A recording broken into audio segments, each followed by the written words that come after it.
everybody, this is Drunk Hockey Mom, and he's messing around, so. And this is Zach from Stay With Zach. There he is. Yeah. There's the guy. What are we doing? Almost got a little scared, right? Yeah.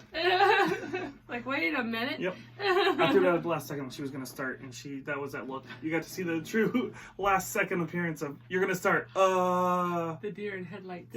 It was great. That's exactly what I was hoping for. All right. So we only had 2 games on tonight, so not a lot of NHL action. A lot of AHL, which we'll be doing after this. A lot, yeah. But yeah.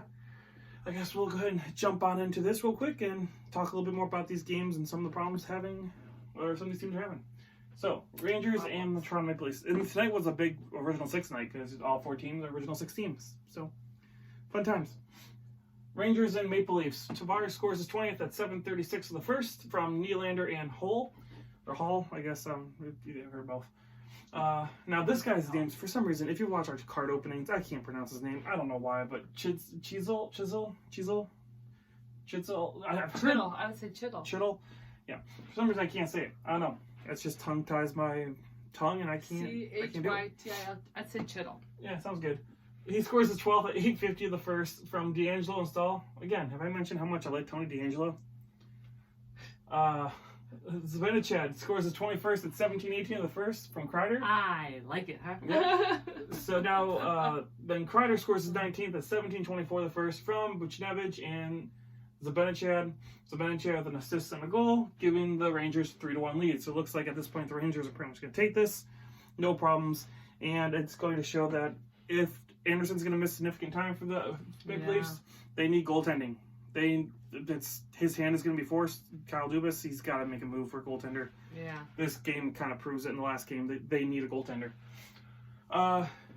Next up, we have Austin Matthews scoring his 38th at 16:56 of the second from Johansson and Kapanen. He does get 150 goals now, I believe is what they said in his career now with these goals, so good for him. Buchnevich scores his 11th at 17:30 of the second from Brady Shea. Yeah. And then Matthews scores his 39th at 16:32 of the third from Tavares and Marner for his 39th, putting him 1 behind Ovechkin for the league lead and 1 ahead of David Pastrnak. Ooh. Yep. So he's 1 shy of his career high, which is 40, which he got in his rookie year. So I think he's going to blow that out of the water this year. Obviously, he's 1 away from it at the stage. He'll definitely get past 40. So I'm saying at least 50. We'll see how many more than that. Good for him. And then the Cake scores the second at 19:02 the third from Buchnevich. Buchnevich had a pretty good night, and I like Buchnevich. That is, 1 goal and 2 assists, I believe, is what I tallied up really quick. So yeah, he had 2 assists, 1 goal for Buchnevich, so he had a pretty good night. Your final is 5-4 for the New York Rangers. So again, the Toronto Maple Leafs, again, if he's going to miss significant time, need goaltending. Hutchinson is not going to do it. It's just, you can't lose a game like this against a team that's that far in the playoffs. By getting annihilated like that, you can't. Yeah. They're fighting for their playoff lives right now. Losing back-to-back games is not what they need right now. So, would be surprised in the next week or 2 you see Toronto make a big trade, possibly with one of the other teams that's up here on the board because they have 2 goalies who are unrestricted free agents. Your 3 stars is Zibanejad, Kreider, and Buchnevich. Your shots on goal 35-30 in favor of the Rangers. So, yeah, that's your final for the first game. Again, Toronto needs goaltending. If again Anderson's going to be out, I'm going to keep an eye on Anderson because I don't think they play again until Friday, which we'll do our news around the leagues and we'll talk about that on that day. Next up, another game of the night: the Boston Bruins and the Chicago Blackhawks. Just kind of ended, didn't it? Yeah, ended probably about 15 minutes ago of this recording. Didn't have the 3 stars, so I made up my own 3 stars. I'm going to tell you that right now. He did look. He did look. DeBrincat scores his 13th at 6:50 of the second from Kirby Dach and Patrick Kane. Kirby Dach's having a pretty good rookie year. Corrali scores his 5th at 12:49 of the second from Grzelcyk and Bjork, giving you the 1-1 game going into overtime. So yeah, this game very low scoring, opposite of what the other game was. Right before overtime, there was a big controversy. Yeah, big about. Yeah, she was working on some AHL stuff. But so I heard it. Yeah. I heard it. So there was a penalty call against Boston for tripping. I think it was Oli Matt who got tripped. He got tripped, fell on the ice, passed the puck up with his hand to his stick, but it looked like he whiffed on the stick. I think it was Kirby Dach who got it and skated and got a goal. They waved it off because they said they already blew the whistle and nobody knew why he blew the whistle. It was Boston didn't touch it. There should not have been a change of. There's no change of possession. There shouldn't have been a referee call. So I guess what the announcer was pretty much saying on NBC was they think, nobody was really sure, they think it was called because of the hand pass, because it looked like he passed it up to his stick and missed it. So it was considered a hand pass. He blew the whistle, making the play dead. Humongous miss there, because the Blackhawks not only could have won this game, but they could have done it in regulation.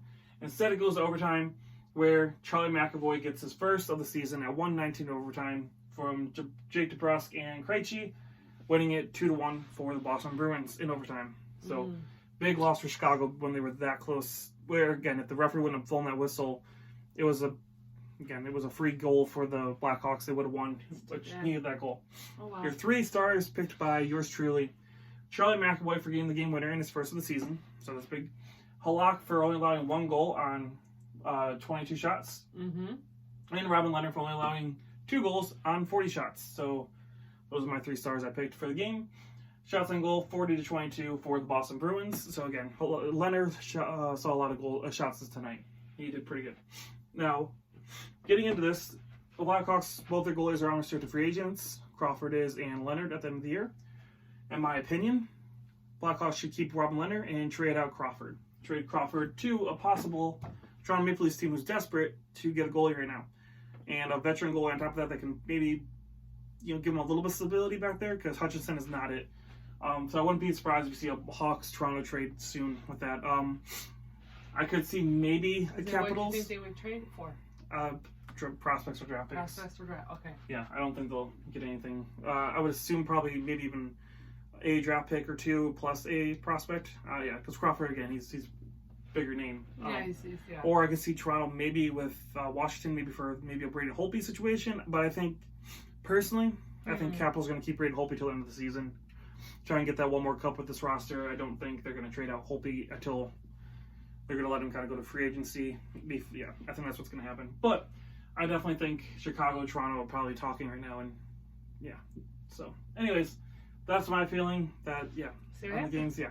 Anyways, and also Chicago's close to a playoff spot, so I don't see them selling off a ton of pieces. Yeah, but I also don't see them grabbing a lot of pieces either, so I can see them trading out a goalie because you'd rather get something back than lose them. Yeah. And you have Robin Leonard, who you could sign to a decent contract and be your number 1 starter next year. So, all right. Anyways, spin move. Standings.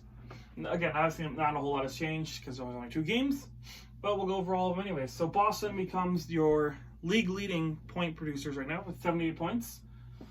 Tampa. Boston. Sorry. Yeah. Tampa's at 71. Florida was 64. That's playoff cutoff. Toronto at 63. So again, big loss. 59 for Montreal, 53 for Buffalo, 47 for Ottawa, and 28 for Detroit. In the Metro. Still there, people. Detroit. Yeah. Detroit, it's Detroit. Yeah, Detroit wishes they were 77. The Capitals are at 77. The Penguins are at 71. Blue Jackets are 67. Islanders are 66. Flyers are 65. That's their cutoff. Carolina 63. New York 56. And New Jersey 46. And the West, which didn't have a lot of changes either because there's only one West team playing. Yeah. The Blues are 72, 65 for Dallas, 64 for Colorado, 58 for Chicago, so they are now sitting again, like I said, 2 points out of a playoff spot. Nashville at 57, Winnipeg at 57, and Minnesota with 54. In the Pacific, you got the Canucks at 65, Oilers 62, 61 for the Knights, 61 for the Yotes, 60 points for Calgary, which is the last wild card spot right now in the West. So again, yeah, that's starting to look a little bleak right now for Calgary if they can't pick it up. San Jose at 50, Ducks are at 49, and the Kings are at 43. So yeah, that is your scores and standing updates for, what did we say here? Wednesday, February 5th. February 5th, yes. I can't remember the date ever. I don't know why. I earn my keep like that. So. Yeah. But yeah, anyways, those are your 2 games and your updated standings. I hope you guys enjoy the content. We appreciate you guys watching and enjoy making it. Yeah, it's fun. We do have a contest going for hockey cards if you guys are interested, so go ahead and switch on over to the hockey card openings and you guys could enter that contest. So let us know. Also, we are going to have our Twitter, Facebook, Instagram, all that fun stuff, all in the link in the description below as well. So if you guys want to, you can hit us up on there. So like if we do news around the league videos, and I miss something, or if it comes out after I do it, I'll probably share it on one of those 3 areas, and you guys will be able to see that there as well. So again, feel free to follow us on any of those social media platforms as well as watch us here. Always. Yep. Sounds good. Yep. All right. So this is Zach from Stay With Zach. And Drunk Hockey Mom. Have a great night. Yep. And we will talk to you guys again soon.